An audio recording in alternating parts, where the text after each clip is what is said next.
Welcome to रूबीज tales. एक परी जो आसमान में रहती थी, रोज नीचे वर्ल्ड को देखा करती थी। सालों से वर्ल्ड पर बारिश नहीं हुई थी। उसके पास पावर है, वो चाहे तो तुरंत बारिश बरसा सकती थी। फिर भी उसने बारिश क्यों नहीं भेजी? यही है इस कहानी का सीक्रेट। वर्ल्ड बिल्कुल सूख चुकी थी, जमीन फट गई थी, नदियाँ खाली थी, बच्चे घर के अंदर चुपचाप बैठे थे। ना खेल ना हंसी, लोग आसमान की तरफ देखते पर क्लाउड्स आते ही नहीं थे। आसमान में बैठी परी आयरा ये सब देखकर सोच रही थी, क्या सब कुछ सिर्फ बारिश से ठीक होगा या कुछ और मिसिंग है? आयरा के पास दो चॉइस थी। एक, या तो तुरंत बारिश भेज दे, दूसरा या फिर सच जानने के लिए खुद वर्ल्ड पर जाए। और उसने सेकेंड ऑप्शन चूज किया। आयरा एक छोटी सी लड़की बनकर वर्ल्ड पर आई। वो एक गांव में घूम रही थी। तब उसने देखा एक छोटा लड़का अपनी लास्ट बॉटल ऑफ वाटर एक प्यासे डॉगी को दे रहा था। आयरा ने पूछा, तुम खुद क्या करोगे?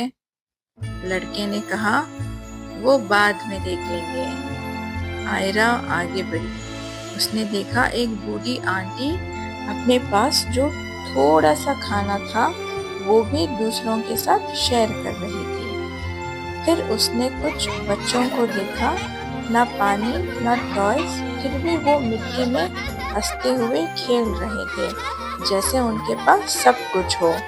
आयरा रुक गई। उसने आसमान की तरफ देखा और धीरे से कहा, यहाँ कमी सिर्फ पानी की नहीं, यहाँ लोगों के पास सब कुछ कम है, पर उनकी अच्छाई अभी भी जिंदा है। उस मोमेंट पे आयरा को समझ आया, वर्ल्ड में रहने वाले काइंड लोगों को बारिश की बहुत ज़रूरत है। आयरा वापस आसमान में गई। क्लाउड्स शांत थे, जैसे वो भी उसका डिसीजन का वेट कर रहे हो।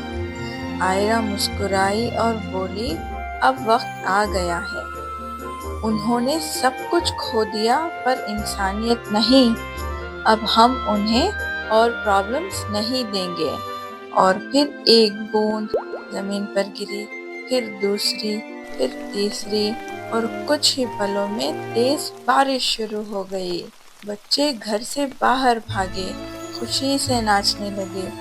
जमीन ने पानी को पी लिया, फील्ड्स ने फिर से सांस ली। सालों बाद वर्ल्ड फिर से जीने लगा।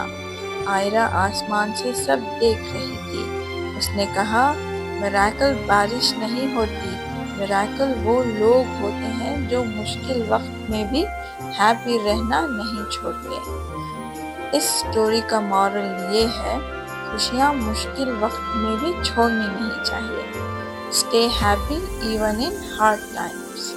मुझे उम्मीद है आप सबको ये कहानी अच्छी लगी। अगर आपको ये कहानी पसंद आई तो लाइक, शेयर और सब्सक्राइब ज़रूर करें। अगर आपको कोई कहानी पर्टिकुलरली सुननी है तो कमेंट में ज़रूर बताएं। फिर मिलते हैं रूबीज टेल्स में। तब तक के लिए गुड बाय।